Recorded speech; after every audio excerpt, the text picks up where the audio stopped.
everybody. Welcome to another episode of Unmasked.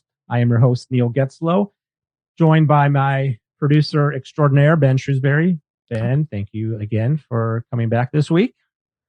Well, Neil, I just keep showing up and things just keep happening. Hey, we're on iHeartRadio now. Hey, that's pretty awesome. Well, we've been on iHeartRadio, I guess, for a couple of weeks as this is happening. Well, a week as this is happening, but yeah. We know we have a listener in Switzerland too. So actually, according to our statistics, 9% of our audience is in Switzerland. So there you go. We may be learning Swiss. We might have to make a European tour. But that sounds like a nightmare for both me and you. Yeah, maybe. But hey, listen, thanks everybody. We appreciate you coming back for another week. You know, again, the purpose of this show is to unmask the journey that a lot of people have, whether it's a trauma, an addiction, whatever that you might be facing. We know that, you know, people have these stories to tell and to unmask the journeys that they've been on. In first couple of shows, we talked about, you know, my story and unpacking everything that went into me overcoming my addictions. So for tonight, I am just super excited about this. I am going to be joined by my wife, Amy. And Amy is just, like without Amy, I don't think I know this show would not exist. I don't think my life would exist without the forgiveness and the grace that Amy gave to me. Does that mean I should thank Amy for my job? Yeah, you might. Yes, for sure. Like Amy's the key to everything. And so that's why I wanted to bring her on and give her a chance to talk about her journey in all this and overcoming the addictions my addictions that I brought into our marriage and into our family. And so before I do that though, I do have a scripture verse on my heart tonight. It's Proverbs 18, verse 22. The man who finds a wife finds a treasure, and he receives favor from the Lord. There is no doubt that I received a treasure from God in the form of Amy. So here it is, unmasking Amy's journey, part 1, because there's going to be 2 parts. You know, we just can't keep ourselves quiet. So here's Amy's journey, part 1. Hello, Amy. Hi. Thanks for joining me in this podcast interview studio in the bunker of our house. Yeah. Are you excited to be here? Yeah, I'm really excited. You don't seem like it. I never seem like I am. So, first couple of shows I spent talking about my journey, so I really want to put all the pressure and spotlight on you. So I know how much you like that. Mm-hmm. And I want to talk about the same exact story, just coming from your perspective, because I do think it's different. I think it's provides a different vantage point on how I saw things versus how you saw things. And I think there's going to be a lot of women out there that your story and your perspective will help. So that's how we're doing this. Okay. Mm-hmm. What? So tell me about growing up. Because you didn't know really, because you grew up religious, I guess. How would you describe it? I mean, we were Catholic. We went most Sundays, and I went through communion and confirmation. I didn't pay that much attention. I know in confirmation, I did a lot of socializing and getting in trouble. I paid attention maybe a little bit, not a whole lot. What kind of trouble did you get into? I got in trouble for talking. Yeah, that doesn't surprise me. I got in trouble for talking in school, and that's usually what I got in trouble for. But so what did it mean for you to be Catholic at that point in your life? Like, because there's a difference between what you were experiencing then and what you consider yourself today. Well, I do remember as a smaller child, like I believed in Jesus and uh I mean I always have. It's just uh I did start to notice like as we were getting older, like my sister and stuff, like I remember her like telling me that she was dating this guy in high school and she told me that, her and her boyfriend had had sex or whatever. And I remember I was scared to death that she was going to hell. And I remember that bothering me. But then once I got older and my hormones started to kick in, then I kind of started, you know, justifying what I was doing, or, I was like, no way God's going to send me to hell for doing this stuff.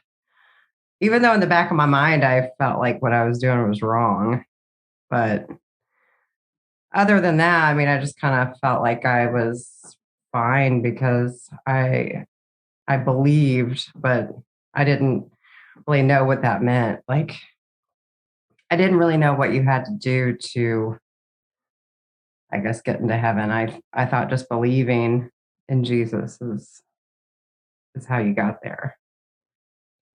I don't mean to cut in, but I want to stick on that point for 2 seconds. Yeah, go ahead, Ben. Amy, I hope you don't mind, but I'm going to ask you a quick question here. So I had a lot of that same issue growing up. I'm not religious now, and me and Neil have talked about that, and I've talked about it on the show. But when I was growing up, I had a lot of that same, just believing will get me there thing. That's a really weird personal conflict to have. At least it was for me. Was it that way for you too? Just kind of a general question, but I don't know if I didn't think about it too much, really. It was usually when I knew I was doing something that I probably really shouldn't be doing. Or, if something difficult was going on in my life, that's when, then I'd start asking God for stuff, or, I kind of treated him like Santa Claus, really. I was the exact same way. Yeah. Which I think most people are. It's like when things are going bad, that's when you start to reach out. And then when things are okay, you don't really think about it. So, I mean, that's basically where I was. But there were times where I was like, I know what I'm doing is not right. But then I would tell myself, like, everybody else is doing it. So, God's not going to send us all to hell. So that's kind of how I thought of it in my mind. So then at what point did you veer off sort of the religious track? Is that like after high school or during high school? Yeah, it was probably during high school. I'm not sure when we really stopped going. I want to say because my parents moved like my junior year in high school. And I don't really recall us really going to church much, like once we had moved. And I was getting older, and then, we lived like 45 minutes away from where I went to school. And I was able to go back to the school that I grew up at because my sister was in college over there. So I was able to use her address in order to stay there. But, like a place that I worked, I started dating a guy that was like 10 years older than me. And that's, we dated for a couple of years. And I mean, obviously that wasn't going to work out because I was way too young. But yeah, I mean, after that, then I was just out drinking, partying, and, meeting up, hooking up with whoever. And then that's kind of led you to your children. Yeah. Well, I do remember driving around one night because I was, it was probably kind of like you, how you talk about going through a shame cycle or something. Like I would just kind of live day to day. Like all I think I really cared or worried about was having fun. And so, I mean, all the money that I made, I basically spent on going out drinking with my friends or going shopping and buying clothes, that kind of stuff. So it's like that's all I looked forward to. And like, the excitement of meeting somebody, but then after that's all over, then you just kind of feel empty and like this, but then I do it all over again. But I remember driving around one night and I was just like, God, I've got to stop doing this. I don't know how to stop doing it. And it wasn't too long after that. That's where I ended up meeting my boy's dad.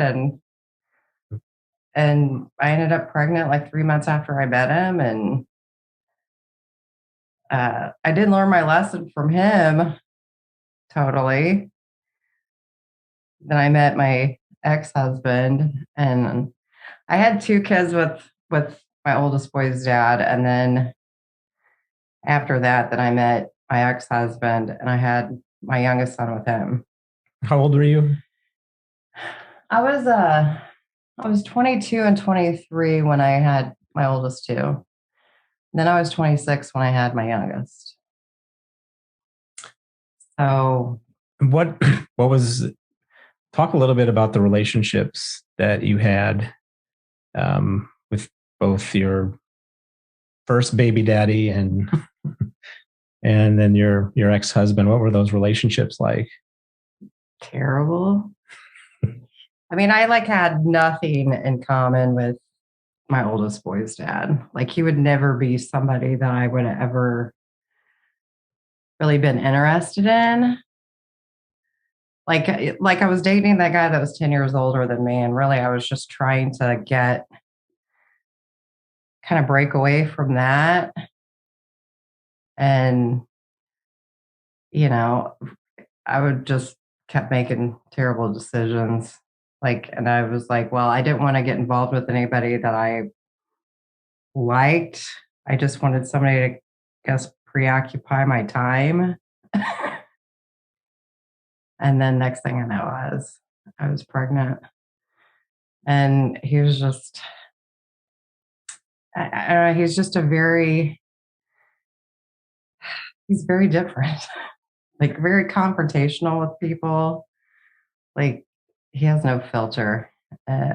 He's not very nice. I mean, I guess he can be, his friends think he's nice, but being in a relationship with him was a different story. And this guy sounds like the exact opposite of Neil. I gotta say that. Oh yeah. Well, and that was the thing. I'm like, I was like, I didn't want to get involved with anybody really, but I didn't want to be involved with anybody that I liked. I was just, I guess it would be like a rebound, I guess is what you'd call it.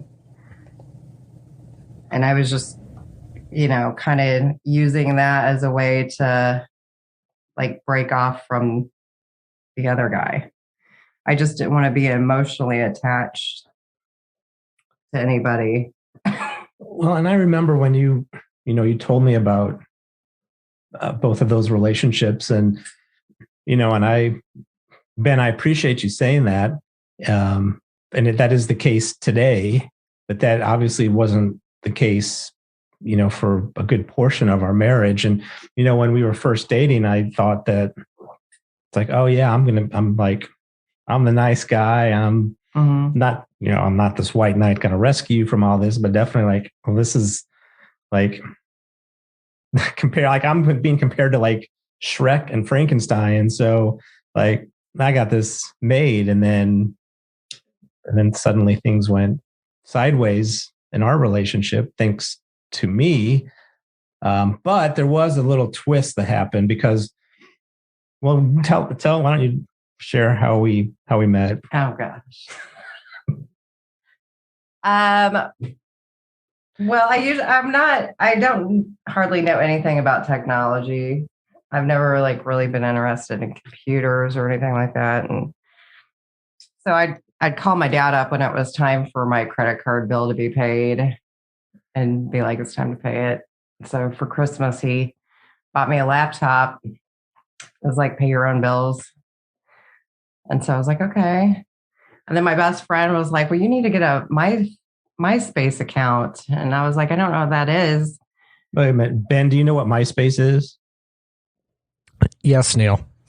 Okay, you are young. I'm just making sure. I'm 23, Neil.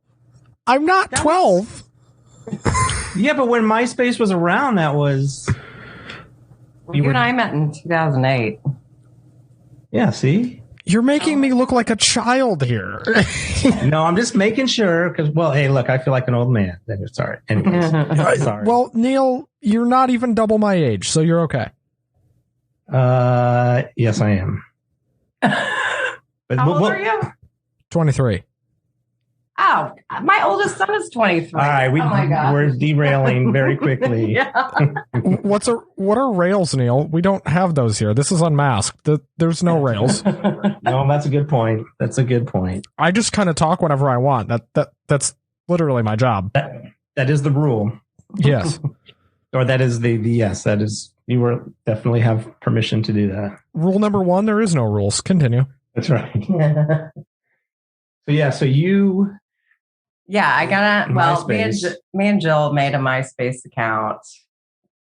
And really it was just, I mean, it was fun putting it together because we put like really stupid, inappropriate things on there. But And what was the first message that you sent me? I told him I like tacos. Yeah, so that's how we met. Amy sent me a message on MySpace. All it said, this is the only thing it said, I like tacos.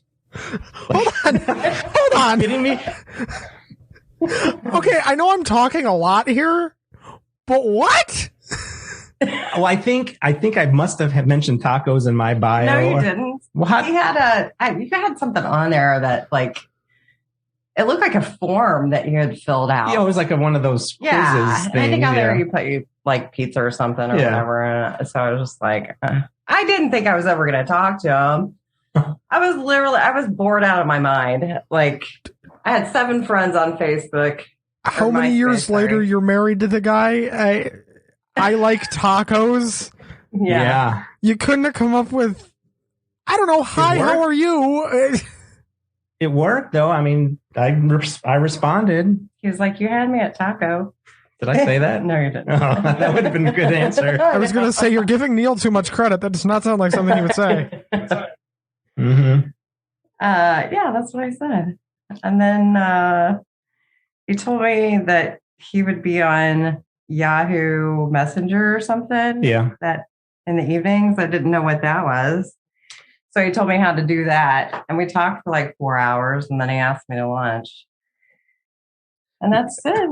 Yeah. But I do remember when you were quizzing me pretty good at lunch. I was, because I was like, I don't know if I'm really, I didn't trust myself. I was like, I probably shouldn't even be dating. I was like, I don't even know if I want to, because I don't want to get into another terrible relationship. So I was like, I'm just going to drill him because I'll probably never talk to him again. So what were you asking me? Gosh, what did I ask you? You don't remember? You remember everything. Well, I know, but I was like, I didn't. I don't remember what I ate for lunch yesterday. I knew you had a job. What was that, Ben? I don't remember what I ate for lunch yesterday. You're like asking her, and you're asking. I know, but I do remember some just crazy, like very detailed things from like years ago. And he's like, "How do you remember that?" And then I can't remember anything from 5 minutes ago. But anyway, yeah, I asked you if you were like a big sports fanatic, because all the guys I've ever dated were like huge sports nuts, which I'm not against sports. It's like their whole life revolved around it. What was my answer? Do you remember my answer? Oh, you're like, oh, no, not really. Which sadly was... I was like, you don't get angry or anything like that. No. Yeah. I'm guilty of getting angry at sports. Unfortunately, that was but you never like put any holes in walls. My ex-husband like kicked a hole in the wall. So no, but I did not. I mean, if it was our first date, I didn't want to scare you away. So I kind of soft played how much I was. Well, you kind of soft played a lot of stuff. I did. Yes, I did. We'll unpack that here. Mm-hmm. But yeah, I mean, that was, sports for me was just as much as an addiction as the pornography was. It was something that fed my identity. We talked about that a few shows ago, Ben. That's when the Chiefs had a good week, I had a good week, and when they lost, that wrecked my mood. And I think we talked about that off pod, but I don't know. I don't know. We talk a lot. I know. I like talk to you more than I talk to my roommate now, so it is what it is. But I never put holes in the wall, but I broke too many TV remotes that I can care to count by throwing them into the wall. And I remember after a 1997, this is before we met, but after a horrific KU Kansas University basketball loss in March, I think I laid on the floor for probably 2 hours and just didn't move. Oh my gosh, you never told me that. Yeah, just seriously, How come you never remember? Because when I told you about Jill and the guy she dated, when what is it? That soccer team that. Oh yeah. His soccer team lost. She said he sat in a closet for 3 hours with headphones on crying. To be fair, in 2015, when Blair Walsh missed a kick against the Seahawks, I sat on my couch for 2 hours and just stared at the TV. I wasn't watching it. I couldn't tell you what was on. It was probably the post game and then, the 6 o'clock news or whatever. My fiance at the time came in the room and was like, what are you No, wait, this was before I got engaged. Never mind. This was 2015. But somebody came in the room. It was my mom or my dad or somebody came in the room and was like, what are you doing? And I was like, nothing. I'm not doing anything. And they're like, yeah, you should eat something. And I'm like, what's the point? Who cares? We suck. Well, sports ruled my life, and we'll get into this probably a few times over the course of this show and this entire Unmasked podcast series. But it ruled my life in an unhealthy way. There's nothing wrong with sports, and it's a way to connect with family and friends and bond with people. But I've seen too many men take it way too seriously, and they're worshiping their sports heroes like gods, and it's just going to lead you to be disappointed, which I was a lot in my sports watching career, I should say. But anyways, enough about me, because this is about Amy tonight. So, gosh. But I mean, I would say, right, our dating life I thought was fairly good. Yeah. Right. I mean, we had a good time. Yeah. I mean, it was we were going out drinking and having fun. And I was still all about that. So yeah, I enjoyed it. And then we get married. Yeah. And then about 3 months into our marriage, what did you? Well, when we lived over at the other house, that was when I had read that book, 23 Minutes in Hell. So let's talk about that.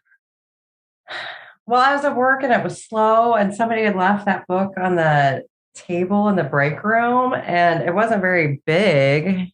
I was able to read it that day, the whole thing. What's the essence of it?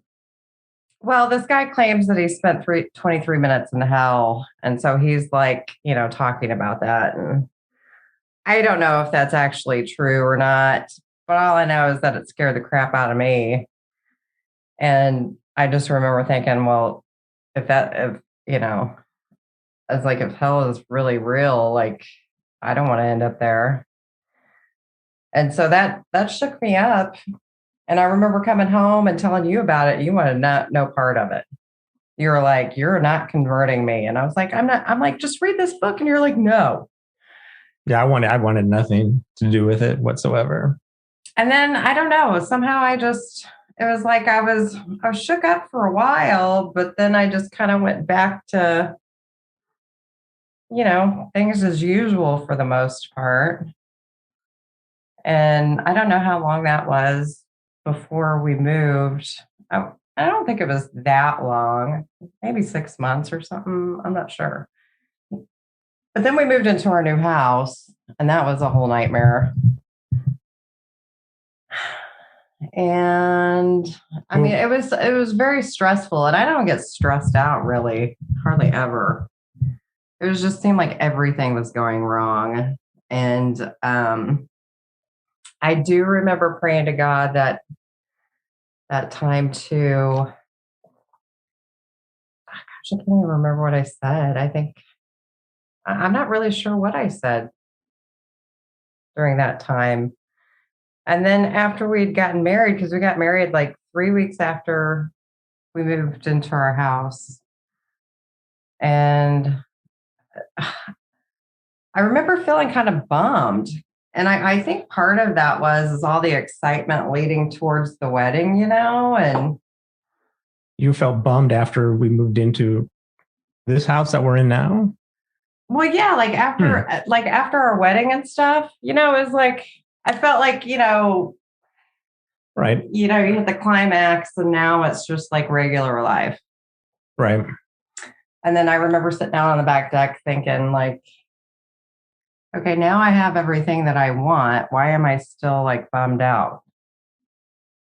And then I remember I heard part of a sermon or something, and the pastor talking about,